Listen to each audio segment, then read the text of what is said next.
Hi guys, it's Redden again, and I'm an estate planning attorney here in Minnesota.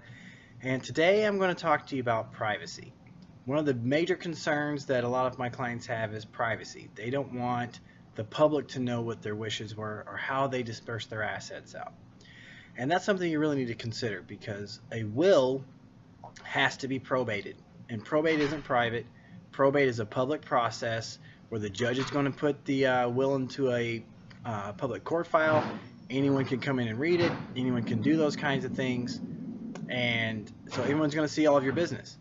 If you want things to be private, then you really have to have some kind of trust-based process because no one has the right to see an entire part of a trust unless you're challenging the trust generally. There's not going to be a court file there, and in Minnesota at least, there are affidavits and things and certificates that you can give someone to prove a trust exists and to prove certain portions of a trust without showing the whole thing. So that way you're able to keep your things private.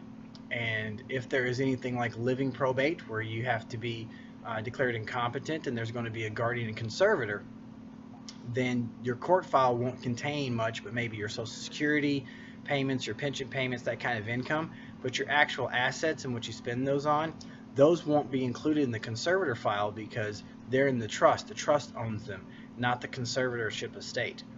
Those are the ways that you can really keep things private and still get your goals met.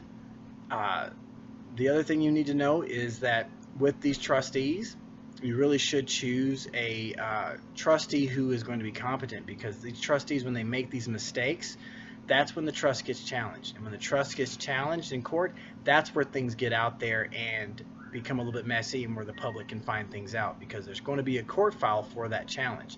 So choose your trustees well and have a trust if you want to keep things private. If you don't really care about privacy, then a will might be for you because the will is going to be in the public's eye. And if you were ever to be declared incompetent and you want privacy, then you're going to need a trust to control that. If not, then you're going to have to go back that route of having a public file. So if you have any questions about this, give me a call, set up an appointment, or talk to another estate planning attorney. But give me a call, and there's going to be a link down here at the bottom of the YouTube channel where we got the comments where you can actually click if you want to set up an appointment. Thank you.